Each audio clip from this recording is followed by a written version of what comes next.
was having a conversation the other day, and one of my DJ friends said that, we really have to teach our customers how to shop for professionals. Hi, this is Bill. This is Creative License, and thanks again for being a part of my little dog and pony show. If you have a chance to say thank you as well to my friends at Electro Voice and Promo Only and Disc Jockey News and DJ Event Planner and Perfect Portals and my workshop, The Entertainment Experience, say thanks with your money, or say thanks with reaching out and asking enough questions and finding out about these great people, because they make sure that this and other great things out there when it comes to education are available for you. But if you wouldn't mind, that'd be great.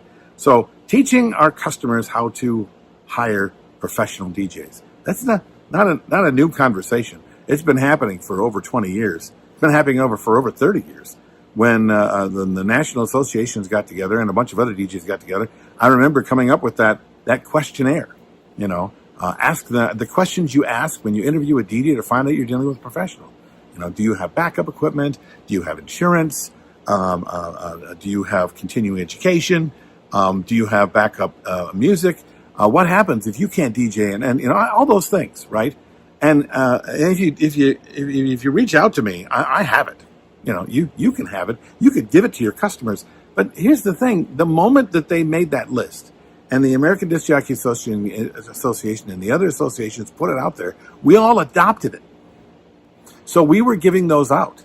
We were giving those out to publications that were printing them in magazines.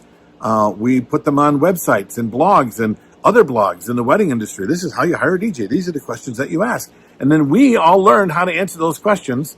And then we were all doing the same thing again and again and again.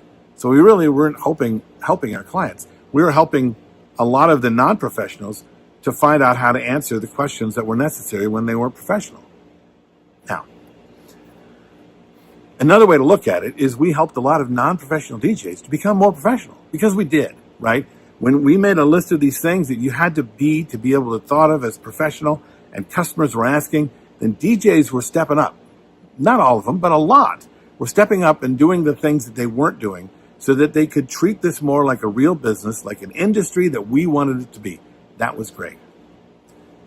But if we have to teach our customers what to ask, then we aren't presenting ourselves correctly. If I'm doing my job, by the time I'm done with a consultation, I've got the customer telling me these things about me. Not because I brought it up. They already believe in me. Well, and number one, here's another thing. When they sit down with you, and if they do, all those things that we say we have to be able to say, and those questions, 99.9% of the customers out there already expect that stuff you're going to be doing anyway. That's the low bar. Have insurance? Yeah. Have a backup? Yeah. Show up early? Dress appropriately? Don't drink at an event? All those things were on that list. That should be the lowest bar. If they're hiring you, if they're thinking about hiring you, of course they expect that without even you saying that you're going to do it. So what is it then when you sit across from a client that gets them to see you differently? Well, how about instead of knowing what questions to ask or knowing exactly how to answer them, show up across from a client in a way that they don't expect. Listen more than you talk. That's a big one, okay? A lot of DJs don't know what it's like to listen more than they talk, to understand while they listen, and then only to speak when asked questions. I mean, that in itself, we're DJs. We love to talk. So there's one for you right now.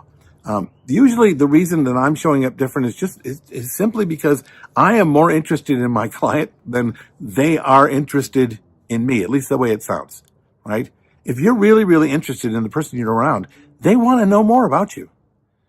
It works in dating too, guys and girls. It really does. This is just simple.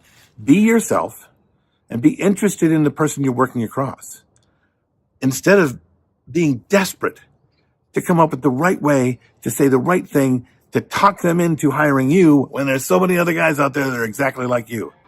And that's a bad mindset, man, because the truth is, ain't nobody out there like you. Nobody. All right, what do you think of this? Write down your comments below. I'm Bill. This is Creative License, and I'll see you next week.